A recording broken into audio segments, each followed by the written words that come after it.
ବହୁ ଦିନ ଧରି ଝିଅ ଖୋଜାଖୋଜି ହେଲା ପରେ ଆଜି ଫାଇନାଲି ମୋ ସାଙ୍ଗର ଆରେଞ୍ଜ ମ୍ୟାରେଜ ହେଲା। ବାହାଘର ପରେ ଦୁଇ ଜଣ ବସି କଥାବାର୍ତ୍ତା ହଉଥିଲେ। ସ୍ୱାମୀ ସ୍ତ୍ରୀକୁ ପଚାରିଲେ, ତମେ ତ ଏତେ ସୁନ୍ଦର ଦେଖିବା ପାଇଁ, ତମର ବାହାଘର ପୂର୍ବରୁ ବୟଫ୍ରେଣ୍ଡ ଥିଲେ? ସ୍ତ୍ରୀ ମୋ ସାଙ୍ଗକୁ କହିଲା, ଟିକେ ରୁହ ମୁଁ ଘର ଭିତରୁ ଆସେ। ଘର ଭିତରୁ ଆସିଲା ବେଳକୁ ହାତରେ ଗୋଟେ ଲଫାପା ଥିଲା। ଲଫାପା ଭିତରେ କିଛି ଚାଉଳ ଆଉ 200 ଟଙ୍କା ଥିଲା। ସ୍ୱାମୀ ପଚାରିଲେ, ଏ କ'ଣ? ସ୍ତ୍ରୀ କହିଲା, ମୁଁ ଯେତେବେଳେ ଗୋଟିଏ ବୟଫ୍ରେଣ୍ଡ କରୁଥିଲି ଏ ଲଫାପା ଭିତରେ ଗୋଟିଏ ଚାଉଳ ରଖିଦେଉଥିଲି। ଏକଥା ଶୁଣି ମୋ ସାଙ୍ଗ ସାଙ୍ଗେ ସାଙ୍ଗେ ଲଫାପା ଆଣି ଚାଉଳ ଗଣିବାରେ ଲାଗି ପଡ଼ିଲା।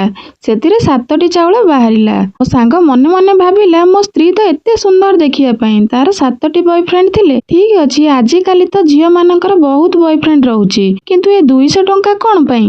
ସ୍ତ୍ରୀ ସେହି ସମୟରେ ହସି ହସି ସ୍ୱାମୀକୁ କହୁଥାଏ, ମୁଁ 4 କିଲୋ ଚାଉଳ ବିକି ଦେଇଛି। ମୋ ସାଙ୍ଗ ତା ସ୍ତ୍ରୀର ଏତେ ବୟଫ୍ରେଣ୍ଡ ଥିଲା ଶୁଣି ସେଇଠି ସାଙ୍ଗେ ସାଙ୍ଗେ ବେହୋସ ହେଇଗଲା।